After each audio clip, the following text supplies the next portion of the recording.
Bismillahirrahmanirrahim. Assalamualaikum warahmatullahi wabarakatuh. Pagi dan salam sejahtera untuk kita semua. Baik, untuk kali ini kita akan menyaksikan berbagi praktik baik dari calon guru penggerak, yaitu Bapak Muhammad Ali, yang nantinya ilmunya bisa kita serap dan kita menambah ilmu kita seandainya kita nanti menjadi CBP di kemudian hari kelak. Ya Bapak Ibu, mari kita saksikan. Pada Bapak Ali, kami persilakan dengan segala hormat. Baik, bismillahirrahmanirrahim. Assalamualaikum warahmatullahi wabarakatuh. Selamat pagi untuk kita semua. Bersyukur kepada Allah dan mengucapkan alhamdulillah rabbil alamin atas segala nikmat, rahmat dan karunia yang Allah masih berikan kepada kita semua hingga di pagi hari ini kita bisa berkumpul di ruangan Dewan Guru dalam rangka menyampaikan tentang hal-hal yang saya peroleh di kegiatan calon guru penggerak. Kemudian selaku umat yang beragama Islam, selawat merangkai salam sama-sama kita sampaikan kepada junjungan kita Nabi besar Muhammad Sallallahu Alaihi Wasallam. Allahumma sholli wa sallim wa barik alaih, yang mana sangat kita harapkan syafaatnya di kemudian hari kelak. Amin ya rabbal alamin. Yang kami hormati Ibu Kepala Sekolah kita, Ibu Murninilawati. Ibu ini merupakan motivasi saya ya untuk mengikuti calon guru penggerak di angkatan 11. Selain memberikan motivasi, selalu memberikan dukungan ya terhadap kegiatan-kegiatan saya yang mengikuti CGP ini. 2 hari yang lalu saya menuju ke ruangan Bu Murni mengatakan, Bu, tolong bantu saya karena ada tugas yang harus diselesaikan, yaitu menseminarkan hal-hal yang saya dapatkan.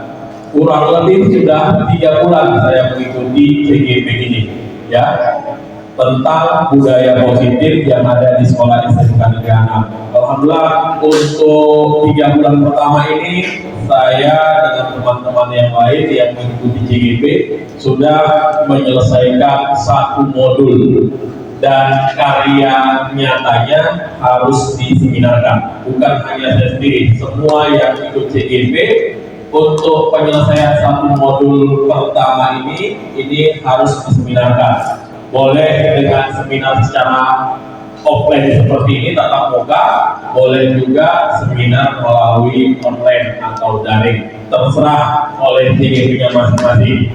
Namun saya lebih memilih untuk menyampaikan secara tatap muka karena beda memang suasana tatap muka dengan suasana ketika online. Ya, lebih enak kita ketika berhadapan dengan tatap muka, sehingga apa yang disampaikan nanti mudah-mudahan menjadi tambahan ilmu bagi kita semua.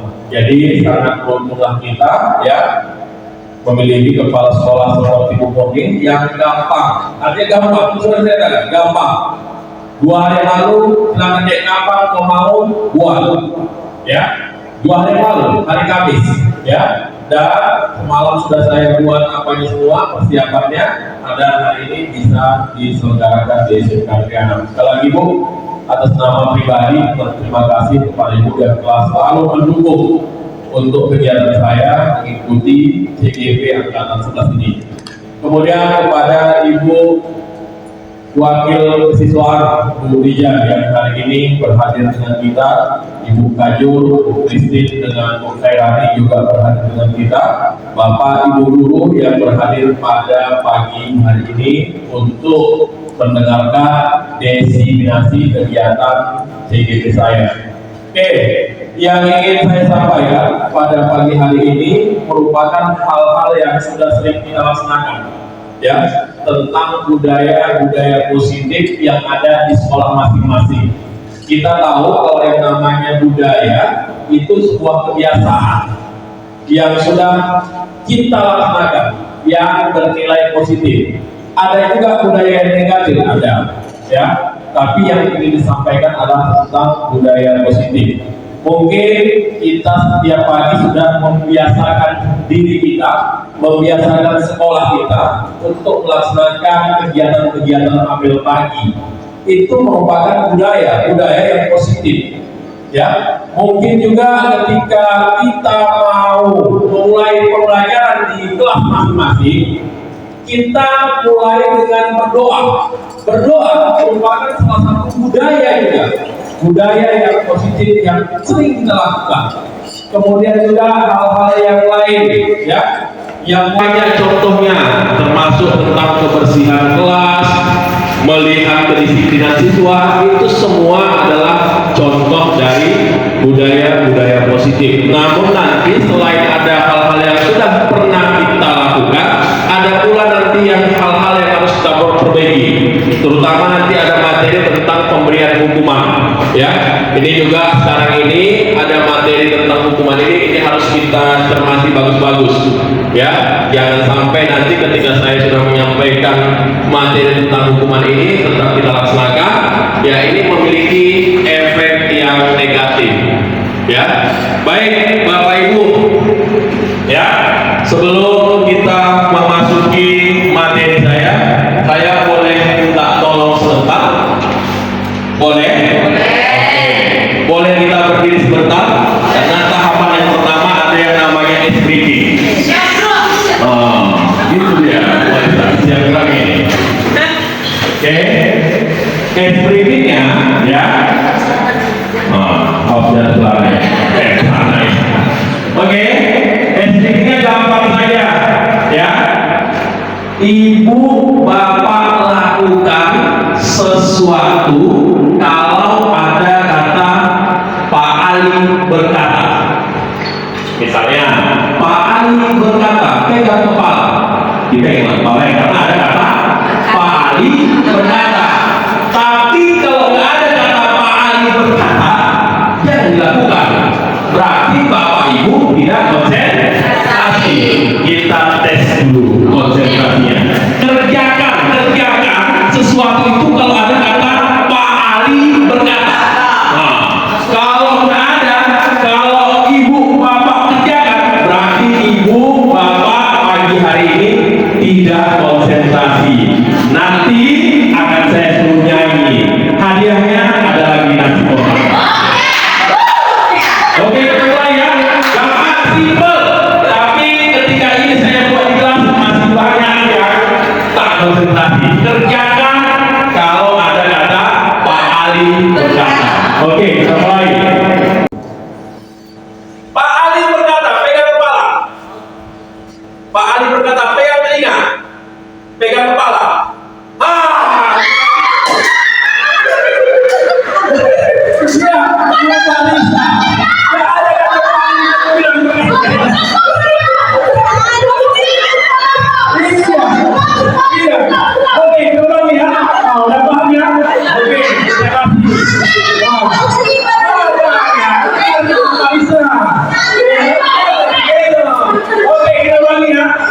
Udah paham lah. Ini ada lagi cek apa namanya?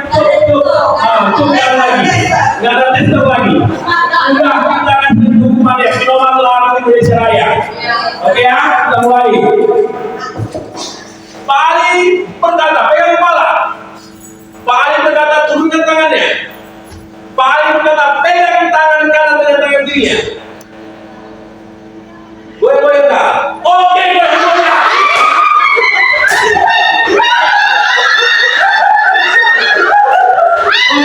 Boleh semuanya dulu. Kita dengarkan penampilan semua.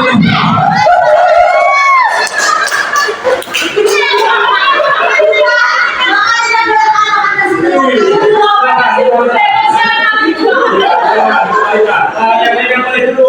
Oke.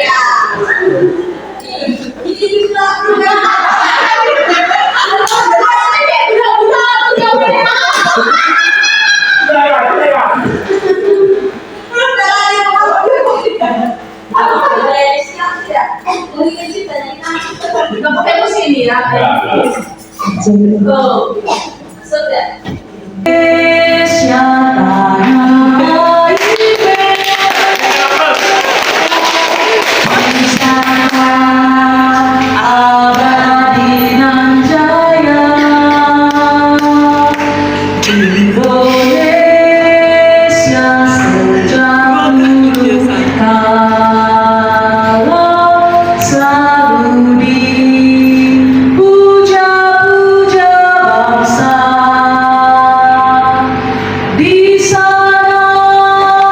tempat lahir beta, dibuat dibesarkan bunda, tempat berlindung di hari tua, sampai akhir menutup mata.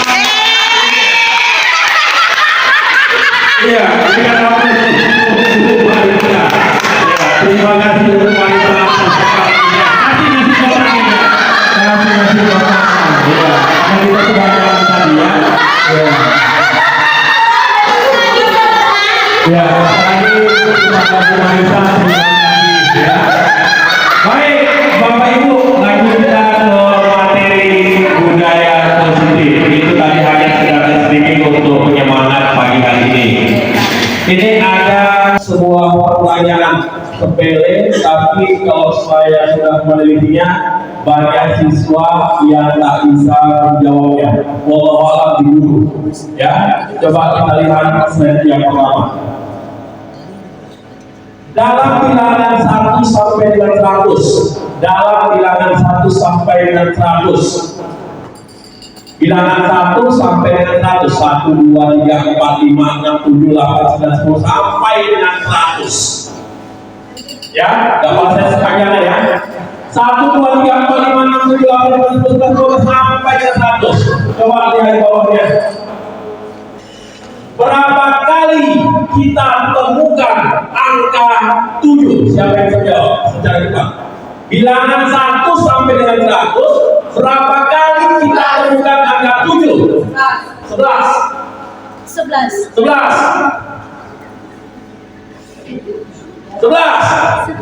Oke, jawabannya.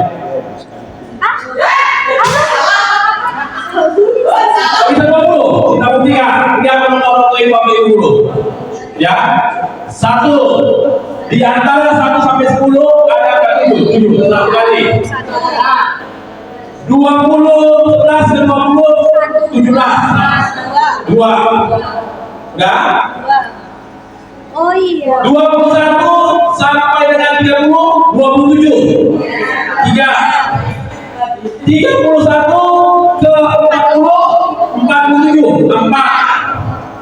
51 ke 60, 57. 5. 61 ke 70, 7. 2. Situ 67 dengan 70. Ah. 71 sampai dengan 80 ada 10. Iya. Iya, itu Oke, jawabannya adalah 20. Nanti cek sendiri. Iya. Karena yang ditanya adalah bilangan 1 sampai dengan 100. Berapa kali kita temukan angka 7? Oke, paham? Oke, terakhir, sama-sama kita jawab. Ketika saya bilang, dinding warnanya, asli warnanya, asbes warnanya, lampu warnanya. Oke, sama-sama kita jawab ya. 1, 2, 3, ya. Warnanya, asli warnanya, asbes warnanya, sapi minumnya.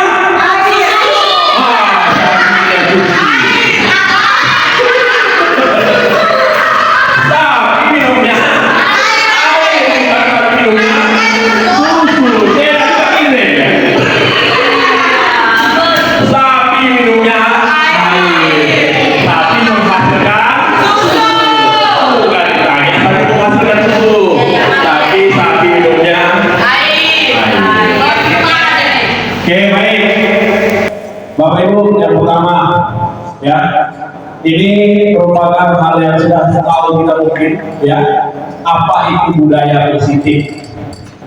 Budaya positif adalah nilai-nilai, keyakinan-keyakinan, kebiasaan-kebiasaan kita di sekolah yang berpihak kepada murid agar murid dapat berkembang menjadi pribadi yang kritis, penuh hormat dan bertanggung jawab. Ini merupakan definisi dari budaya positif. Kemudian kalau kita lihat ya di sini, selama ini kita salah mempersepsikan. Kita menganggap disiplin itu kalau murid patuh sama peraturan itu disiplin. Ini dia, ya. Disiplin positif. Selama ini disiplin dipahami sebagai tindakan untuk membuat siswa patuh pada aturan sekolah dan guru. Jadi kalau katanya murid sudah patuh sama kita, apapun yang kita buat, meskipun salah tindakan kita, itu sudah disiplin. Itu anggapan kita selama ini. Ya, kita panggil, bodoh mesti datang dia. Ya kan? Kenapa? Oh, ini sudah disiplin. Padahal yang kita kerjakan itu salah. Ya, kita memanggilnya tidak manusiawi. Ya. Kemudian hal-hal yang lain kadangkala ada tindakan kita yang orang ya mematuhinya, tapi tindakan kita itu ternyata salah. Banyak yang negatif banyak. Ada ya mungkin disuruh tanam dulu, kau curi dulu mangga sana. Itu patuh ada, tapi itu tindakan yang salah. Oke, yang kedua, mempelajari bagaimana cara kita kontrol diri dan bagaimana menguasai diri untuk memilih tindakan yang mengacu pada nilai-nilai yang kita hargai agar tercapai tujuan mulia yang kita inginkan. Yang ketiga, tujuan mulia dari penerapan disiplin positif adalah agar terbentuk murid-murid yang berkarakter berdisiplin, santun, jujur, peduli, bertanggung jawab, dan merupakan pembelajar sepanjang hayat sesuai dengan standar kompetensi lulusan yang diharapkan. Inilah yang kita harapkan dari penerapan disiplin positif ini. Baik, nilai-nilai kebajikan, jadi jangan lupa Bapak Ibu, ya. Ini yang sering ditanya-tanya, kita sering mengatakan profil pelajar Pancasila. Ya, apa itu profil pelajar Pancasila? Banyak yang nggak tahu itu. Ya, kurikulum merdeka sesuai dengan profil pelajar Pancasila. Binoman hari ini kita tahu apa itu profil pelajar Pancasila, seperti apa profil yang diharapkan dari pelajar-pelajar kita. Yang pertama ini ya, beriman dan bertakwa kepada Tuhan yang Maha Esa dan berakhlak mulia. Ini kita sepakat semuanya. Kita mau menjadikan anak didik kita menjadi orang yang bukan hanya cerdas di ilmu, tapi harus kita jadikan anak-anak didik kita beriman dan bertakwa kepada Tuhan yang Maha Esa dan berakhlak mulia. Ini kita harapkan, ini yang paling utama. Ya, jadi banyak sekarang ini kita dapati siswa kita cerdas, paham, cepat nangkap, tapi masalah nilai pertama ini kurang. Ya, padahal nomor satu ini adalah fondasi dasar dalam membuat siswa yang memiliki profil pelajar Pancasila. Jadi ini yang pertama Bapak Ibu ya, jangan dibalik-balik, ini yang paling utama. Yang kedua, kita kepingin siswa didik kita, anak didik kita menjadi siswa yang mandiri. Ya, tidak lagi menjadi beban bagi orang lain maupun orang tuanya. Apalagi sekali saya bilangkan sama siswa-siswa kelas 12 terutama, bahwasanya tidak ada lagi kewajiban kau setelah tamat dari SMK, tidak ada lagi wajib. Kalau dari SD, dia wajib untuk SMP. Bisa kita prediksi anak SD yang nggak menyambung SMP itu bisa kita prediksi hanya sekitar 5%. Anak SMP yang nggak nyambung lagi ke SMK paling banyak 10%. 90% pasti mereka nyambung. 10% mungkin ada putus sekolah, menikah dan lain-lainnya.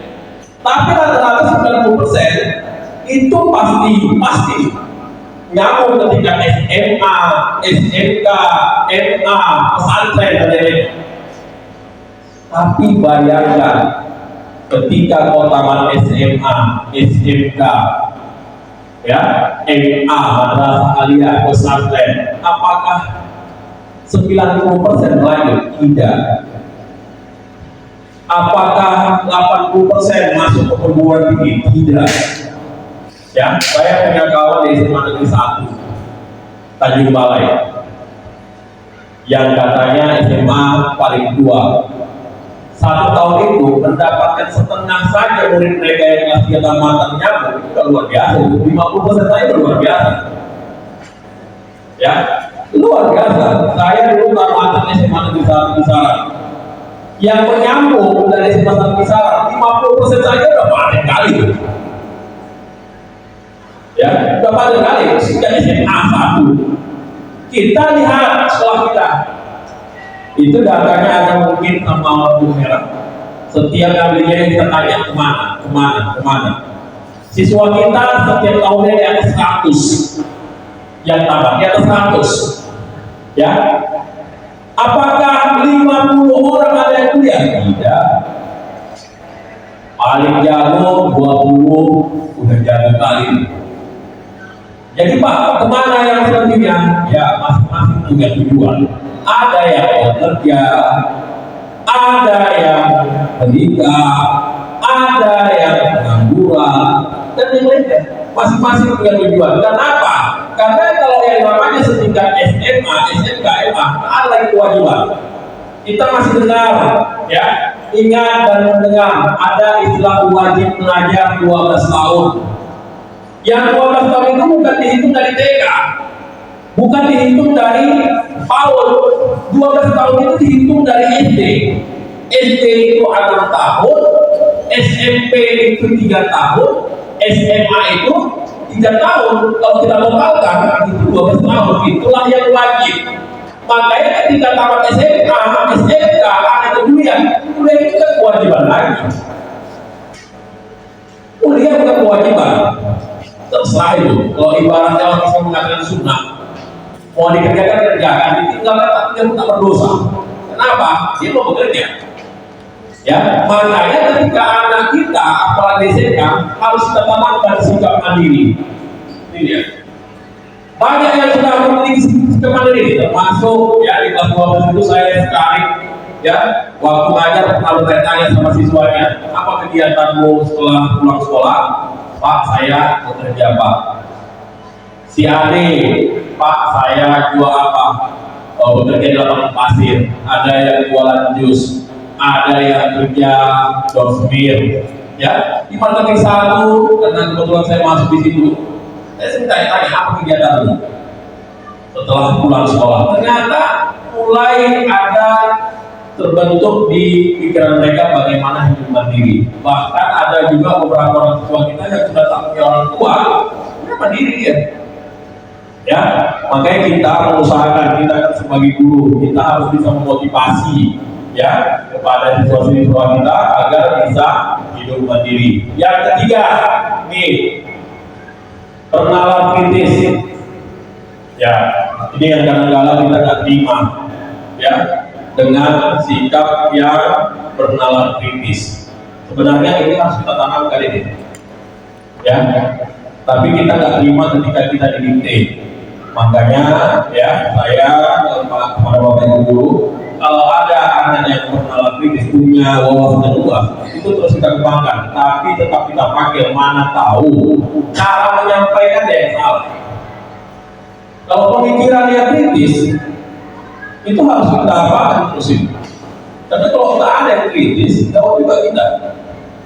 Ya, kita mungkin kenal dengan namanya Najwa Eliza.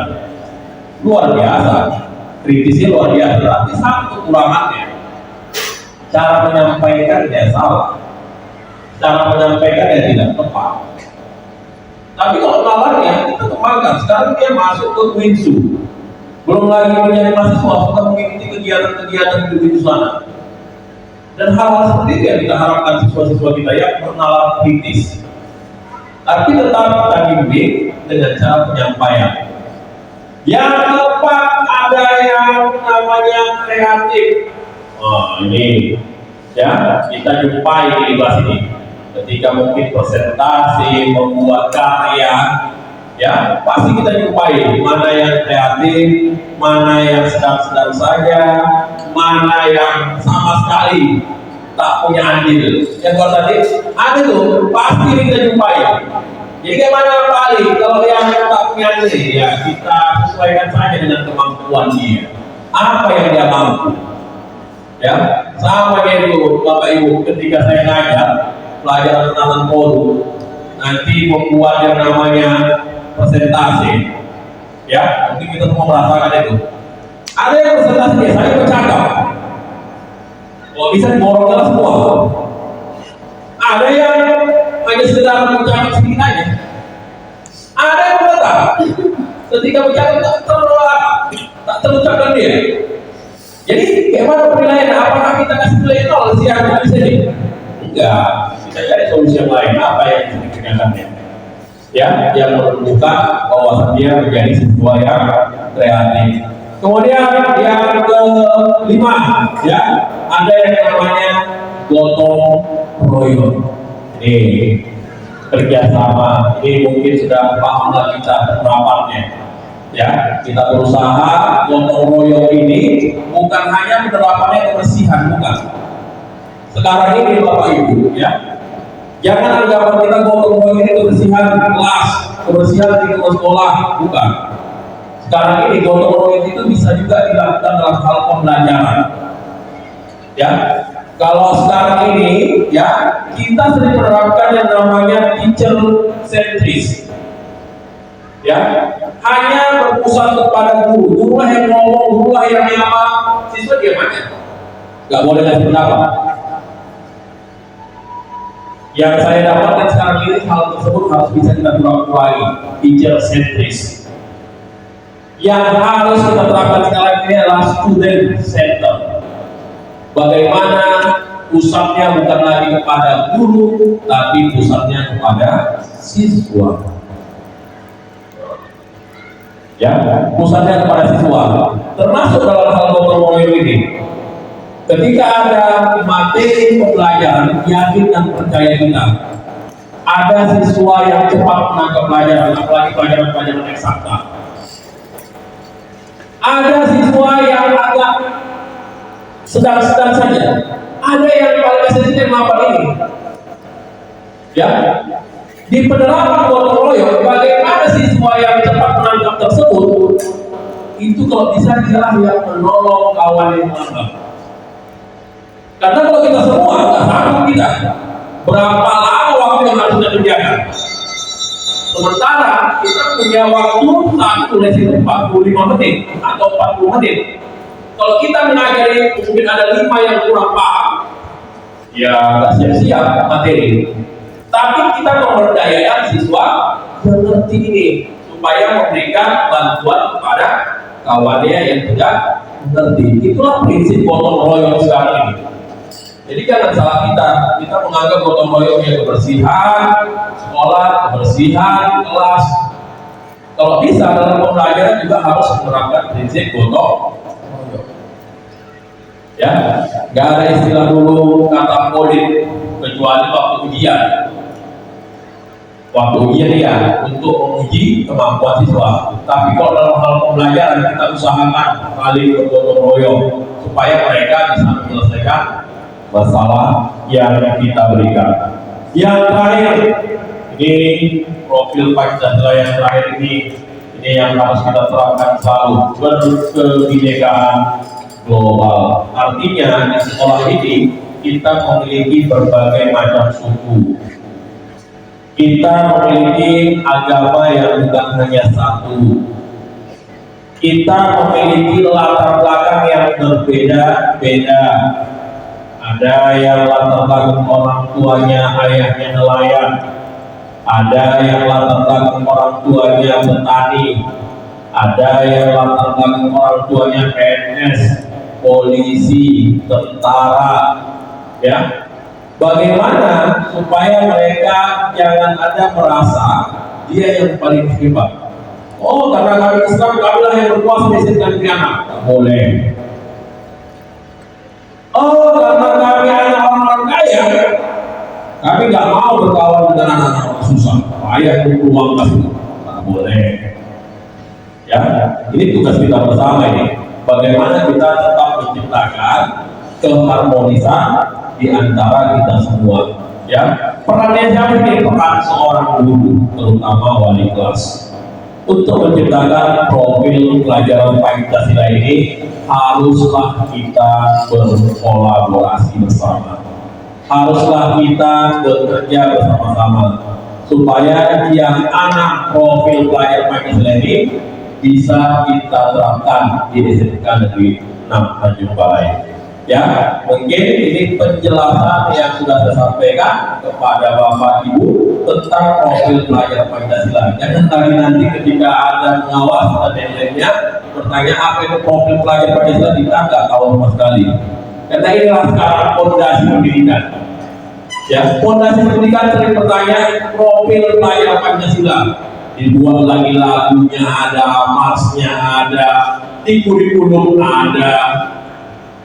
Ya, harus menampilkan ini katanya. Profil pelajar Pancasila. Makanya kita harus menguasai anak profil pelajar Pancasila ini. Baik, lanjut Bapak Ibu. Ya, nih. Ketika kita di dalam kelas sebagai manusia, ya, sebagai manusia kita, guru, siswa, ketika melakukan sesuatu pasti ada motivasinya. Motivasi ketika kita melakukan sesuatu itu ada 3. Yang sering kita lakukan 1, ketika kita melakukan sesuatu kita mau menghindari hukuman. Takut aku nanti datang dikasih kesek surat panggilan nanti SPO. Berarti motivasi kita menghindari hukuman. Siswa, aku kerjakan PR ini, besok aku disuruh pahalin diri. Apa motivasinya untuk mengerjakan PR? Takut. Ya. Yang kedua, ada motivasi orang melakukan sesuatu itu ingin dihargai, diberikan penghargaan, atau ingin mendapatkan imbalan. Ya, imbalan. Kalian nanti kalau ngerjain PR, maka akan Ibu kasih yang namanya nilai 100 di kerjaan mereka. Kalian kalau bagus-bagus, maka nanti Bu Kensek akan memberikan penghargaan guru terbaik.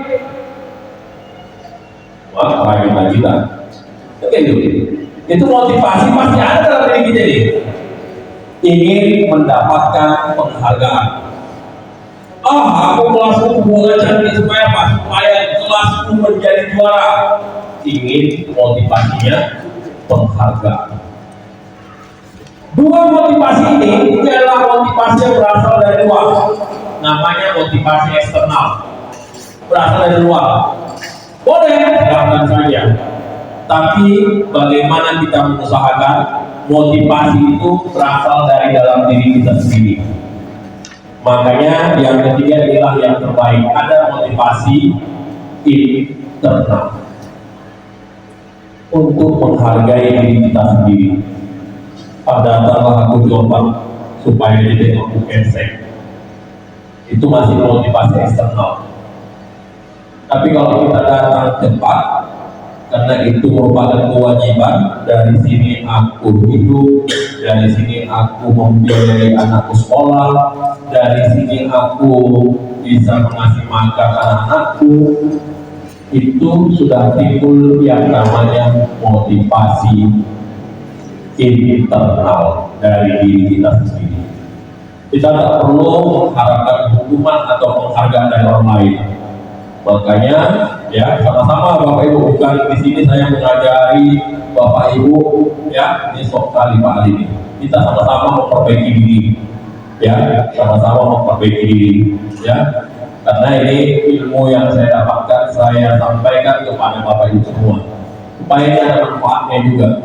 Jadi jangan sekedar kita duduk, saya menyelesaikan tugas saya, ya. Kalau saya menyelesaikan tugas saya, gampang saja, nggak apa-apa kita foto-foto selesaikan, ya. Tapi ini adalah moral, ya. Karena habis dari sini ini akan diupload ke YouTube, ya, untuk sebagai salah satu tugas saya memang. ya. Tapi moralnya ini, saya mendapatkan ilmu dari sana ketika saya sampaikan kepada Bapak. Kalau mau saya gampang saja, enak aja. Tinggal nanti saya suruh Jerman, foto katanya foto lama, edit selesai, gini. Tapi ini yang saya dapatkan di sana, ya. Artinya apa? Saya merasa yang terbaik. Kita berharap menjadi orang-orang baik, ya. Inilah motivasi dalam hidup kita. Kita berharap kita bukan lagi di antara nomor 1 atau nomor 2. Kita bersama-sama berusaha menjadi nomor 3. Motivasi diri.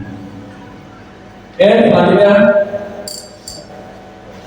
ya, ini sering juga kita sampaikan ketika kita mengapresiasi, kalau bisa mengapresiasi, memberikan kebajikan kepada siswa, kita kalau bisa memberikannya dengan cara pribadi khusus. Bintangkan di kotanya, hari ini bagus nilainya. Ada orang ada ribu luar biasa, ada yang apa-apa, dengan saja. Orang itu kalau sekarang bagus, besok ini lagi ya, luar biasa itu. Ya, kekuatan kata-kata saya. Gak apa kita kasih hadiah apapun, merasa senang dia dengan ucapan kita. Ya, namun sebaliknya kalau sering kita menghina dia, timbul yang namanya sakit di hatinya. Sering kita mengejek dia, timbul yang namanya rasa dendam dalam dirinya. Kita berusaha karena kita adalah seorang guru, kita berusaha memberikan yang terbaik kepada siswa kita. Ini kata-kata yang sering kita tampilkan, ya. Kemarin saya perhatikan kamu itu sudah ada nilai kebaikannya. Apa itu? Rasa empati. Situasinya pada saat kapan? Pada saat dia menolong orang lain. Ada siswa kita menolong orang lain di dagangan. Malah saya perhatikan kamu bagus sekali ya, kamu menolong dia. Ada situasi pada saat kamu membantu teman kamu di dalam kelas. Apa yang kita bilang? Saya menghargai kerjasamamu. Kemudian ketika dia memungut sampah atau kertas-kertas di dalam kelasnya, kita mengatakan, ya, luar biasa karena dia sudah bertanggung jawab. Oke, Bapak Ibu, ini yang perlu, ini sangat perlu ini. Ada dalam disiplin positif itu hukuman dengan konsekuensi. Hukuman itu dengan konsekuensi itu berbeda, Bapak Ibu. Ya, apa letak perbedaannya? Coba perhatikan di sini. Ini ada, ya, ilustrasi. Mencatat 100 kali di dalam buku kalimat saya tidak akan terlambat lagi karena terlambat sekolah. Dibuat di dalam buku 100 kali, nanti kita boleh Pak. Itu kalau menurut Bapak Ibu hukuman atau konsekuensi? 100 kali. Hukuman atau konsekuensi? Hukuman, ya. Sampai 100 kali boleh. Oke, yang kedua, lari mengelilingi lapangan basket 2 kali karena terlambat hadir di sekolah. Terlambat hadir dia mengelilingi lapangan basket. Hukuman apa? Hal yang harus didapatkannya, bukan kecil-kecil ya. Oke, kita simpan. Yang ketiga, oke. Yang ketiga, murid diminta untuk push-up 15 kali karena tidak menggunakan masker ke sekolah di waktu zaman pandemi. Hukuman. Yang keempat, menggantikan kertas tugas teman yang telah dicoret-coret. Ini dicoret-coretnya buku kawannya disuruh menggantikan. Oke, baik. Membersihkan tumpahan air di meja tulis karena tersenggol pada saat belajar. Ini ada waktu belajar, tumpah air, suruh membersihkan dia. Hukuman atau konsekuensi nanti kita lihat. Murid disuruh tidak menggunakan sepatu seharian di sekolah karena dia tidak memakai sepatu yang sesuai, tidak menggunakan sepatu hitam dia. Jadi mau kaki ayam setiap hari, sama-sama 1 hari itu. Hukuman atau konsekuensi? Hukuman atau konsekuensi itu hukuman. Yang lain lari mengelilingi lapangan basket 2 kali karena terlambat 10 menit untuk pelajaran PJOK. Lari keliling lapangan basket ini satu. Ini dengan ini sama-sama lari, tapi ini terlambat. Sedangkan ini waktu pelajaran PJOK. Yang ini hukuman atau konsekuensi? Konsekuensi. Baik, kita lihat hasilnya. Ya, mencatat 100 kali itu merupakan hukuman. Kemudian lari mengelilingi lapangan, hukuman. Kemudian murid diminta push up 15 kali, hukuman. Kemudian menggantikan kertas tugas yang diberikan, konsekuensi.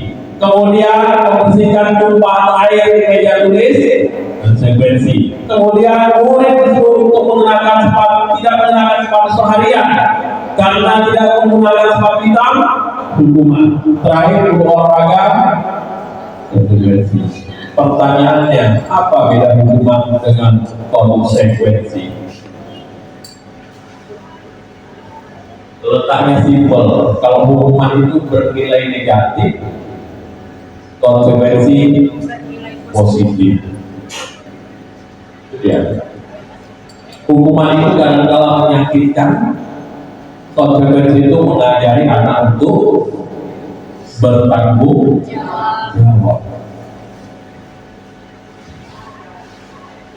Ini yang selama ini yang sering kita dapatkan, boleh Pak. Setelah Bapak ikut IGP memberikan hukuman, silakan saja. Tapi alangkah bagusnya ketika ada yang salah, ya kita lakukan dengan konsekuensi. Ya, tapi untuk ini ya tengok juga kelakuannya. Jangan disamakan semua menunggu guru dia. Kita bilang, nah, duduk yang bagus. Ya, boleh juga seperti itu. Mencuri ke sana, nggak bisa juga begitu. Jadi ini tengok kasusnya, tengok permasalahannya. Ya, kalau masih permasalahan yang ringan, bolehlah kita terapkan seperti ini. Tapi kalau udah ada permasalahan berat, kalau narkoba ini semua ini, kita nasihati, nggak bisa lagi seperti itu. Harus kita berikan yang namanya sanksi. Ya, oke, Bapak Ibu lanjut.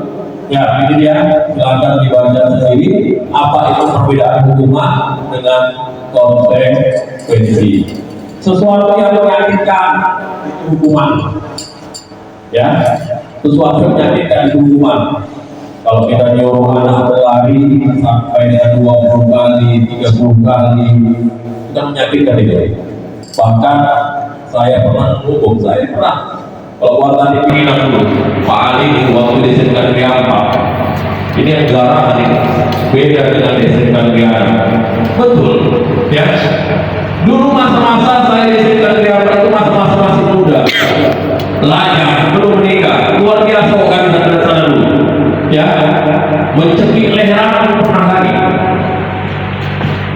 ya. Melawan sama orang lain, kami anak cekik ini pernah.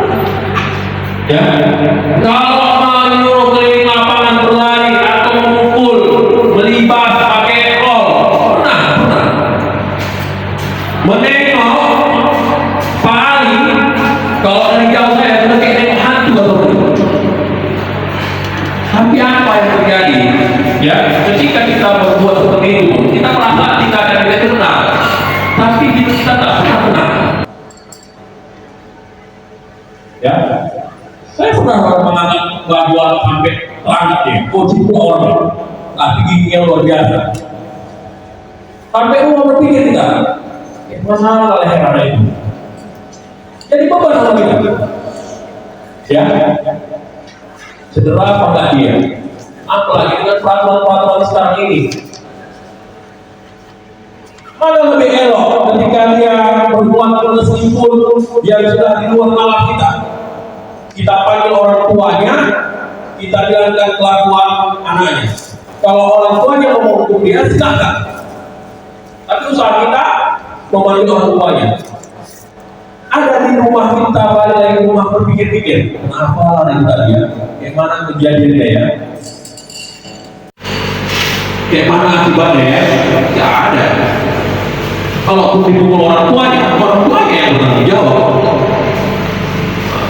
Iya, itu sudah ada. Kalau masalah kasus tahun 2009 saya mulai PNS, yang sering saya pegang itu memang bagi siswa.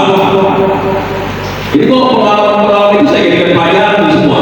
Dulu aku waktu masih muda, luar biasa. Ya, mengangkat siswa, menampar siswa. Tapi kembali lagi setelah menikah, mulailah itu berkurang sedikit, berkurang. Ya, punya anak tambah lagi. Ya mana anak begitu orang. Iya, di sini mulai ya. Makanya mau nanti memang nggak seganas dulu. Karena sudah mulai berpikir nih. Kalau anak awal sekarang saya di pesantren, kita juga ya. Kayak mana kalau si Pak di sana ditunggu gurunya, dihajar gurunya, kan merasa sakit juga gitu.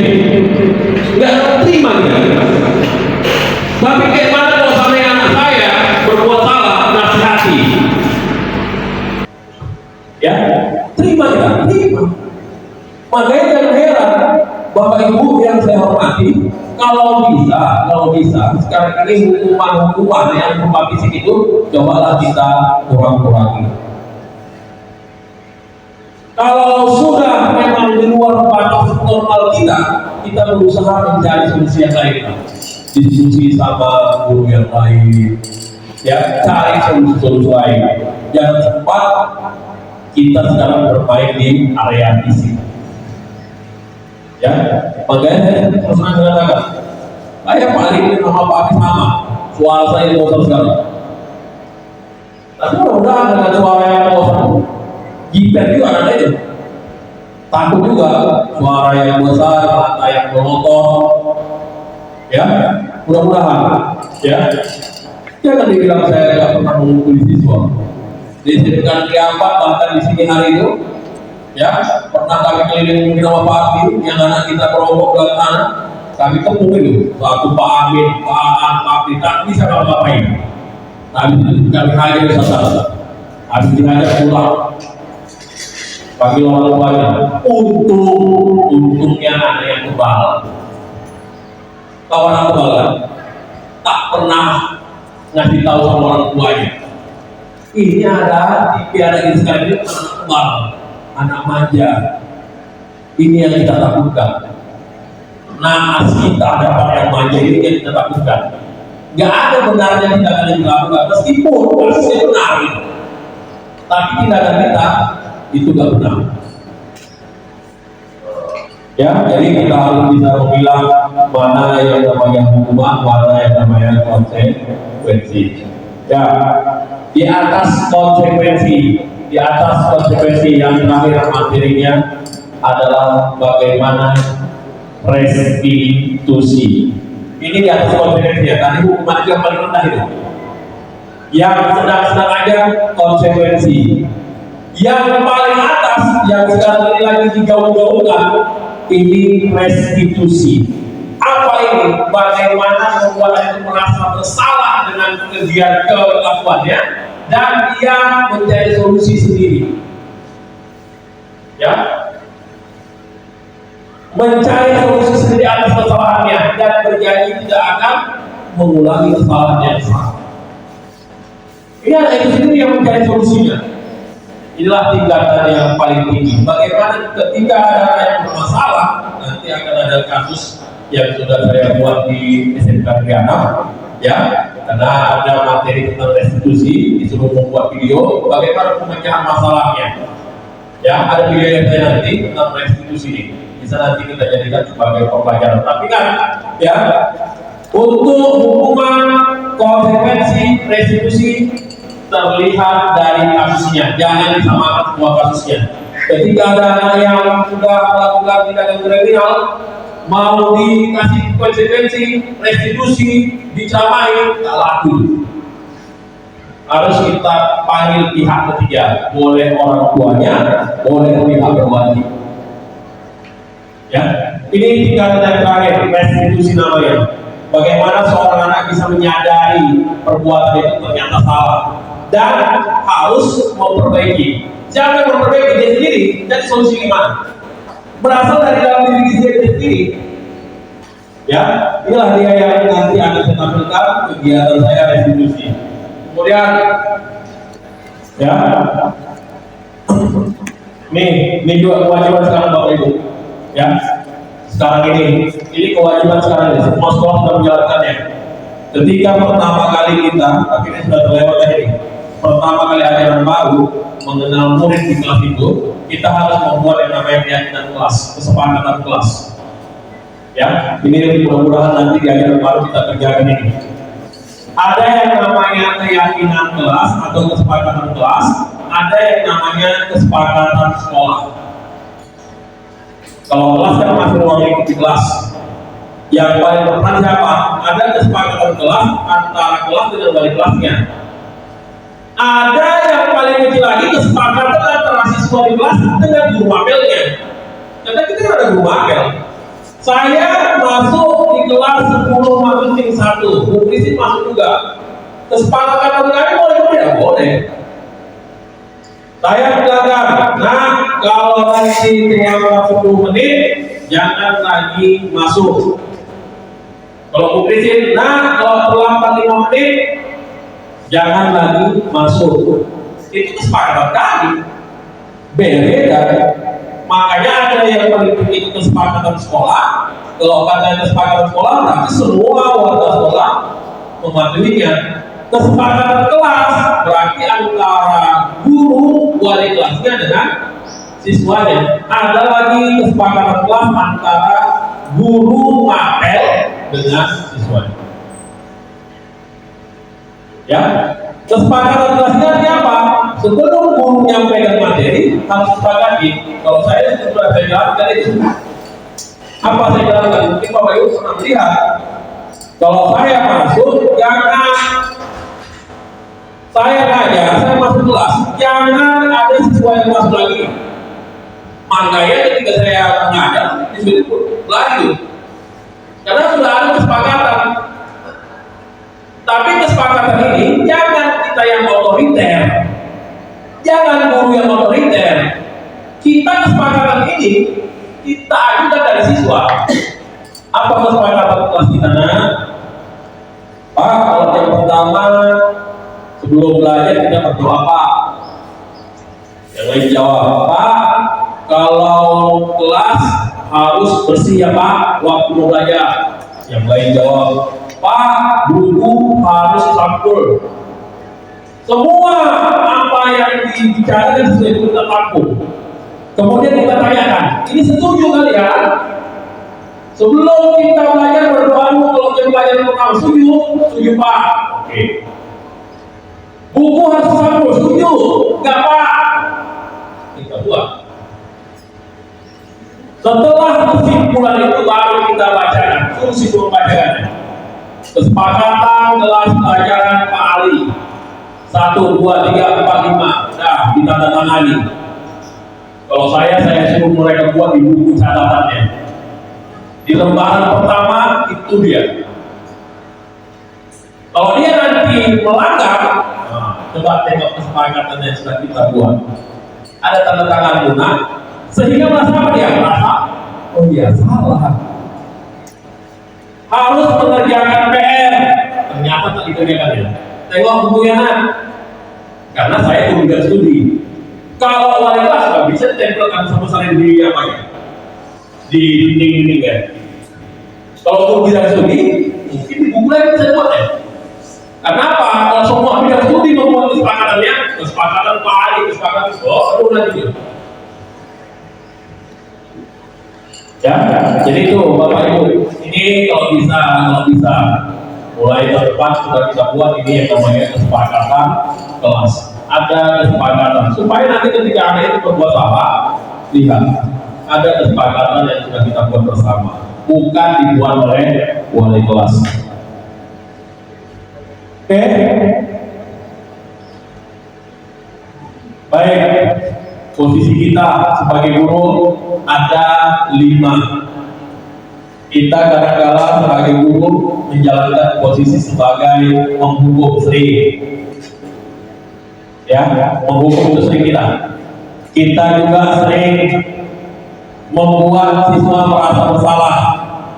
Kita juga sering menjadi pemantau. Kita juga sering posisi kita sebagai teman, akrab sama siswa, tidak ada masalah. Tapi di antara 5 yang posisi kontrol seorang guru ini, itu yang terbaik adalah bagaimana kita menjadi seorang guru yang berposisi sebagai manajer. Oke, kata-katanya. Ya, coba perhatikan Bapak Ibu. Saya kecewa sekali dengan kamu. Ini sering kita ungkap tadi. Kecewa saya sama kamu. Ini posisi guru kita sebagai membuat dia merasa bersalah. Ketika dia melakukan kesalahan, kecewa saya sama kamu. Yang kedua, kamu tak pernah melakukannya. Nyontek, sana berdiri. Itu kita, posisi guru kita sebagai hukum. Yang ketiga, ayolah lakukan demi ibu atau demi bapak, kita rangkul dia. Ayo nak, yuk, nyapu yuk. Itu posisi kita sebagai teman dia. Ayo nak, sama-sama kita bersihkan sampah di kelas ini, yuk nak, yuk. Itu posisi kita sebagai teman. Kemudian ada posisi kita sebagai pemantau. Pemantau ini kalau ada nanti, ini sering di TK, sering juga kita buat di sekolah kita. Kalau ada nanti dikerjakannya, tugasnya kita kasih konten, kita kasih nilai. Kalau di TK, kalau dia berhasil kita kasih stiker, senyum, gambar senyum. Itu posisi sebagai pemantau. Yang terbaik adalah posisi kita bisa sebagai manajer. Apa itu posisinya? Posisi yang bisa menyelesaikan masalah siswa. Kita hanya sebagai pengatur saja. Kalau ada masalah, kita hanya sebagai fasilitatornya saja. Bagaimana masalah tersebut bisa terselesaikan. Baik, Bapak Ibu, ya ini dia dalam restitusi tadi ada 3 yang harus kita ketahui. 1, kita harus menstabilkan identitas. Ketika anak kita salah, jangan langsung kita polis. Ya, kita semangati dulu dia. Yang kedua, kita validasi tindakan yang salah. Kita tanya, benar apa enggak tindakan itu? Oh salah Pak. Apa salahnya? Saya nggak pakai sepatu hari ini Pak. Itu ya. Jadi jangan kita menjudgment dia terus, ya kita semangati. Yang terakhir, ya, bagaimana, ya, bagaimana dia bisa membuat keyakinan dalam dirinya. Ini tingkatan terakhir ini, menanyakan keyakinan supaya dia bisa berubah. Oke, Bapak Ibu, kita langsung bagaimana praktek baik yang sudah saya buat untuk segitiga restitusi ini.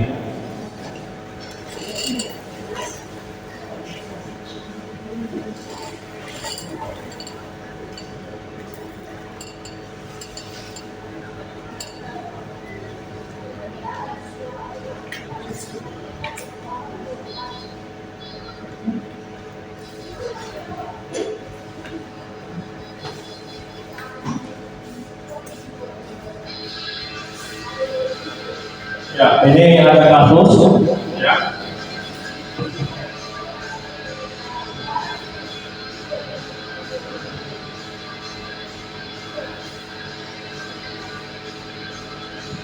Oke, ini kasus yang sering terjadi di kelas.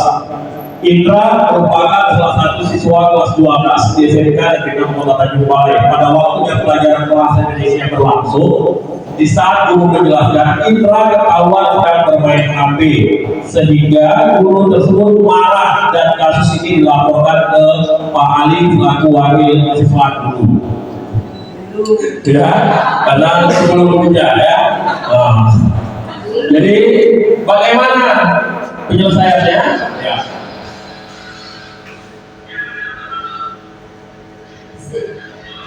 Ini endingnya nih.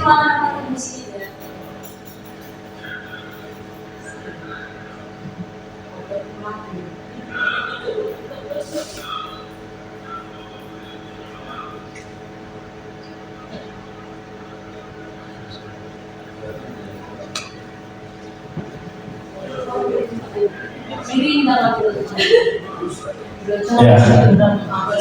Kalau si Rina apa yang hafal ya? Ini yang kita pikirkan, hafal skenario ini. Sedangkan setelah Citra yang pulang dia. Kalau istri dan mama sih karena skenario nya ada gitu. Oke. Yang pertama, mohon maaf karena suaranya juga agak kurang keras, ya. Yang pertama, di sini kita menstabilkan identitas. Artinya kita menanya ketika dia masuk, ya silakan masuk Indra, ya Pak, masuklah dia duduk, kemudian ditanya sama dia, tahu kenapa Bapak panggil ke ruangan Bapak? Ya Pak, semalam saya ketika mengajar ibu ini, saya ketahuan main HP. Oh gitu. Sudah dia apa kan? Semangat. Iya, nggak apa-apa. Ya, main HP karena kebetulan sekolah kita kan nggak ada yang larangnya. Dikasih semangat, ya. Tapi ini mungkin dengan data-data kita yang lain, jangan rekayasa. Artinya apa? Ketika menyelesaikan masalah, ya di lapangan kita jangan langsung menjudge siswa. Kita, Bapak Ibu, dia main HP, kita kan nggak tahu apa tujuan dia, apalagi setelah si Indra. Mungkin ada ketika dia main HP, ya, bukan main HP, rupanya ada berita kemalangan, maka yang aneh. Kita sudah pikiran jelek aja nih. Soal ini. Padahal ada hal yang penting lagi. Mungkin informasi ada kemalangan, ada hal yang apa. Karena kita sudah memponis semua. Ini yang sering kita lakukan ini. Tanpa mencari tahu dulu kenapa dia main HP. Kita langsung memponis, tahu atau tak tahu. Oh ini. Padahal ada hal-hal yang penting, makanya dia seperti itu. Kenapa dia kenapa? Ya, ada sebuah film itu setiap hari, ya, film motivasi. Saya lihat setiap hari dia terlambat, ya, perempuan. Terakhir kawan-kawan yang bosan, guru wanita yang bosan, terlambat, tapi datang. Rupanya ketika pagi, si anak ini selalu berbakti kepada orang tuanya, membersihkan orang tuanya, menjaga orang tuanya yang lagi sakit. Terakhir, ya, hari keempat di film tersebut dia datang paling cepat. Bingung kawan-kawannya, bingung gurunya. Ini tumben apa yang ada ini kan gitu. Kenapa yang biasanya dia datang terlambat terakhir dia pulang cepat? Ya, dia juga walau kata kawan-kawannya. Terakhir dia menceritakan, Bu, selama ini saya terlambat karena kebetulan orang tua saya lagi sakit, saya merawatnya, memandikannya dan yang lainnya. Habis itu baru saya berangkat ke sekolah. Dan hari ini saya datang cepat, kenapa Bu? Karena orang tua saya sudah tiada. Gak ada lagi yang saya rawat. Sementara kita sudah persepsi kita lain. Seperti kasus ini, ya. Kadang-kadang kita ponis langsung. Kau tak ada kau tak berada. Karena kita tahu sebenarnya orang yang mana. Bagus kan itu selama ini. Harusnya kita cari dulu kenapa main HP waktu belajar. Kalau betul-betul dia bermain HP tanpa libur baru. Tapi ternyata ada hal lain. Ada masalah saya Pak, orang tua saya sakit ini itu, dicari dulu. Baru setelah itu masuk yang kedua. Setelah menstabilkan identitas, masuk memvalidasi tindakan yang salah. Oh, Bapak tahu, ya, orang tua mulai sakit, tapi main HP itu tetap salah ya. Itu dia. Karena kita sudah membuat yang namanya keyakinan di kelas, tak boleh bermain HP ketika pembelajaran. Yang ketiga, baru kita cari tindakannya. Tindakannya kalau bisa berasal dari siswa itu sendiri. Yang mana solusinya? Ya Pak, besok saya minta maaf sama ibu tersebut. Dan saya Pak tak akan mengulangi lagi. Saya janji Pak tak akan mengulangi lagi. Itulah solusi segitiga restitusi tersebut. Si anak mengakui kesalahannya, kemudian bagaimana dia bisa memperbaiki atas kesalahan dia tersebut.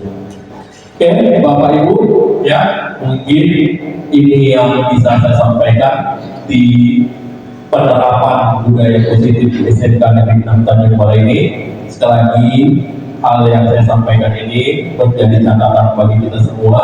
Mudah-mudahan ilmu yang saya dapatkan dari kegiatan guru penggerak yang sudah saya diseminasikan, saya sampaikan kepada kita semua, menjadi amal bagi kita semua untuk memperbaiki diri kita menjadi guru yang lebih baik lagi ke depannya.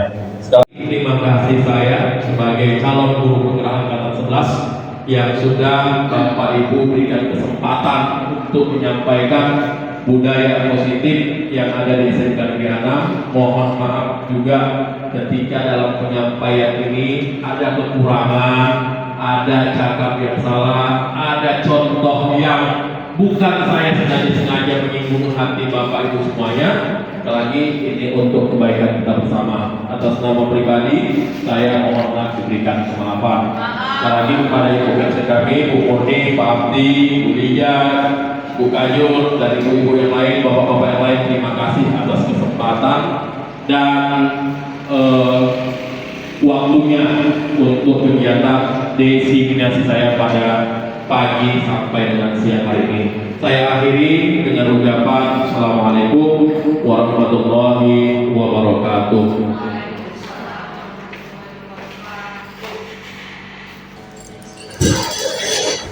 Ya, baiklah, terima kasih kami ucapkan kepada Bapak Ali sebagai CGP dari SMK Negeri 6 yang telah sudi kiranya berbagi praktik baik kepada kita semua. Semoga apa yang disampaikan beliau dapat kita terapkan untuk selanjutnya dan menambah ilmu kita. Yang di sini saya ambil pembelajaran berpusat kepada siswa, bukan lagi kepada guru. Kalau kita menoleh kembali ke belakang, kita sebenarnya sudah menerapkan ini, tetapi mungkin bertambahnya tahun semakin terkikis kembali. Kalau kita ingat dulu ada namanya tutor sembahyang, kalau saya nggak salah ya, karena dulu pernah saya buat sebagai deskripsi saya untuk juara 1 guru berprestasi tahun 2009 di Dinas Pendidikan. Selanjutnya adalah menerapkan P5 dalam semua mapel. Ini juga menjadi program dari kesiswaan yang sekarang diteruskan oleh Ibu Lija, yang tadi barusan sudah memberikan program kerja pada saya. Seperti yang dikatakan Bapak Ali, ini nggak akan bisa kita jalankan kalau kita sendiri-sendiri. Makanya kemarin saya suruh Ibu Maisaro membuat komunitas belajar kita di SMK Negeri 6. Disitulah nanti dituangkan semua apapun yang ingin kita jalankan berikut dengan P5. Jadi kalau semakin banyak orang yang tergabung di dalamnya, semakin banyak pikiran, semakin banyak ide yang akan kita jalankan. Dan ini nggak bisa kita jalankan satu-satu, kita jalankan sekali semua, bersama-sama, berkolaborasi. Nah, dalam pelajaran PKN seperti yang diajarkan oleh Ibu Tri, sebetulnya itu udah ada dari zaman dulu, tapi kembali terkikis dia, apalagi zaman anak sekarang yang sudah mengenal gadget, mengenal komputer, HP, segala apapun yang diinginkannya bisa dilihat di situ. Itu yang membuat krisis moral semakin menjadi-jadi. Jadi bagaimana cara kita ke siswa secara bersama-sama mengembalikan pemikiran siswa ini kembali ke masanya. Kalau anak-anak iya, ya anak-anak pemikirannya. Tetapi kalau anak zaman zaman sekarang lagunya pun lagu cinta-cintaan, mengejar janda, tidak saya. Jadi bagaimana cara kita sebagai guru mengembalikan si anak sesuai dengan porsinya masing-masing, memberikan hubungan yang mendidik, yang positif, dan mengajarkan tanggung jawab kepada siswa. Itu juga telah disampaikan kepada Bapak Ali kita, sesuai dengan ajaran. Kalau zaman dulunya saya mengenal ini di taman siswa, karena saya dulu adalah taman siswa, mengenal sistem among dari Muhajar Dewantara. Yang ingat sosok Imadio Lamakaso Tuturi Handayani. Kita sebagai teman, kita sebagai sahabat, tapi kita juga sebagai pendidik, kita juga sebagai pemberi motivasi. Nah, ini dia rangkuman dari segala hal yang telah disampaikan teman kita. Untuk selanjutnya, saya harap kita bisa menerapkannya dalam kehidupan sehari-hari kepada siswa kita. Untuk ini kita akhiri acara. Sudah selesai Bapak Ali. Saya akhiri dengan assalamualaikum. Ada? Tanya jawab. Oke, kami buka tanya jawab. Silakan, Abdi. Soalnya kita ini mau fokus lagi ke acara polisi, ke polsek. Jadi mau dipercepat ya sebenarnya, tapi karena tadi Pak Ali bilang saya nggak mau hanya foto-foto aja dulu, saya juga mau berbagi ilmu, makanya kita buat keadaan yang seperti ini. Jadi bagaimana Pak Ali, ada Pak Abdi ada yang mau menambahkan, ada yang mau dipertanyakan? Mas? Ya, silakan kalau memang ada yang mau kita diskusikan, silakan. Ya, pas. Ya, sebentar lagi juga ada tamu kita yang harus kita hargai, orang tua yang menunggu, ya. Karena ini kan bisa kita saja. Ini yang menunggu nanti suasana orang tua atau datang ke polsek kita belum ada persiapan. Kita elok juga dengan paham. Baik, mungkin cukup aja ya, karena waktu presentasi pun sudah lebih dari 1 jam, ya. Kalau berjalan, lupa. Apalagi kamu cuma balik saya gitu lah. Baik, sekali lagi terima kasih Bapak Ibu, Pak Abi, Ibu Lia, terima kasih yang sudah berpartisipasi dalam kegiatan di siang hari ini.